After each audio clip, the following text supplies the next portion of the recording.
ದೇವಾಲಯಗಳ ಆದಾಯದ ಮೇಲೂ ಕೂಡ ಸರ್ಕಾರದ ಕಣ್ಣು ಬಿದ್ದಿದೆ. ಪರಿಣಾಮ ವಿಪಕ್ಷಗಳು ಟೀಕೆ ಮಾಡ್ತಿವೆ. ಈಗ ಶ್ರೀಮಂತ ದೇಗುಲದ ಆದಾಯದಲ್ಲೂ ಶೇರ್ ಕೊಡಬೇಕು ಇನ್ನು ಮುಂದೆ ಅಂತ 10 ಲಕ್ಷದಿಂದ 1 ಕೋಟಿ ಆದಾಯಕ್ಕೆ 5% ಫಿಕ್ಸ್ ಮಾಡಿದ್ದಾರೆ. 5%.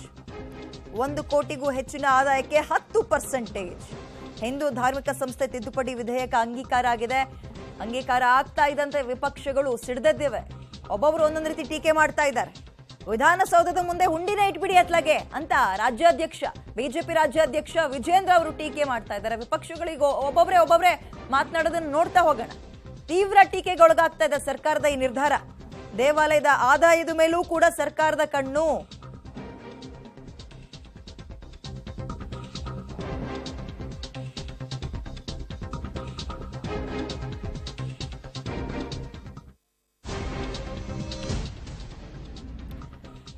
ತೀವ್ರ ಟೀಕೆಗೆ ಒಳಗಾಗಿದೆ ಈಗ ಸರ್ಕಾರದ ಈ ನಿರ್ಧಾರ. ಹಿಂದೂ ಧಾರ್ಮಿಕ ಸಂಸ್ಥೆ ಧರ್ಮದಾಯ ದತ್ತಿಗಳ ತಿದ್ದುಪಡಿ ವಿಧೇಯಕ ವಿಧಾನಸಭೆಯಲ್ಲಿ ಪಾಸ್ ಆಗಿದೆ.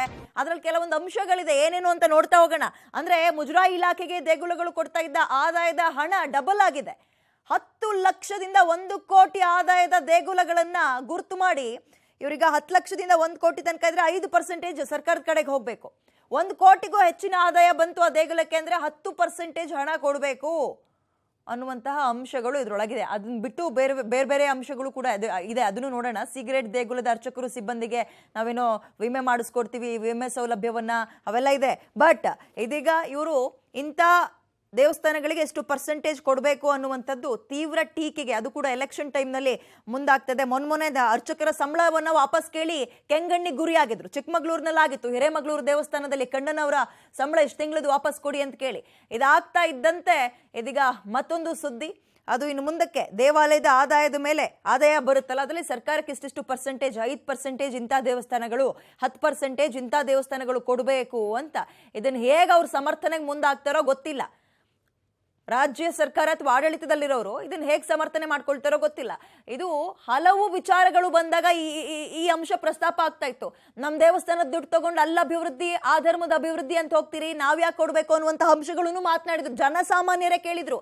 ಇದಾಗ್ತಾ ಇದ್ದಂತೆ ಇದೀಗ ಮತ್ತೊಂದು ನಿರ್ಧಾರ ಮಾಡ್ಕೊಂಡಿದ್ದಾರೆ. ಅದೇನಪ್ಪ ಅಂದ್ರೆ, ಇಷ್ಟು ಲಕ್ಷದಿಂದ ಇಷ್ಟು ಲಕ್ಷದ ತನಕ ಏನೆಲ್ಲ ಆದಾಯವನ್ನು ಪಡೆದುಕೊಳ್ಳುತ್ತೆ ದೇವರು, ಭಕ್ತರು ಕಾಣಿಕೆ ಹಾಕೋದು ದೇವರಿಗೆ, ಹರಕೆ ಕಟ್ಕೊಂಡು ಮತ್ತೊಂದೋ ಮಗದೊಂದು, ಅದು ಸರ್ಕಾರದ ಹೊಟ್ಟೆ ಒಳಗೆ ಹೋಗ್ತಾ ಇದೆ. ಗುಳುಂ ಸ್ವಾಹ, ಇಷ್ಟಿಷ್ಟು ಪರ್ಸೆಂಟೇಜ್ ಕೊಡ್ಬೇಕು ನೀವು ಅಂತ.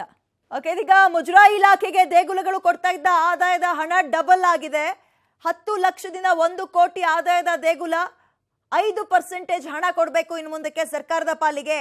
1 ಕೋಟಿಗೂ ಹೆಚ್ಚಿನ ಆದಾಯದ ದೇಗುಲ 10% ಹಣ ಕೊಡಬೇಕು ಅಂತ ಕೇಳೋದ್ರ ಮುಖಾಂತರ ಅದ್ರ ಜೊತೆಗೆ ಕೆಲವೊಂದು ಅರ್ಚಕರುಗಳಿಗೆ ಮತ್ತು ಅಲ್ಲಿ ದೇವಸ್ಥಾನದ ಆಡಳಿತ ಸಿಬ್ಬಂದಿಗೆ ಅನುಕೂಲ ಆಗಲಿ ಅಂತ ಕೆಲವೊಂದು ಸೌಲಭ್ಯಗಳನ್ನು ಒದಗಿಸ್ಕೊಟ್ಟಿದ್ದಾರೆ.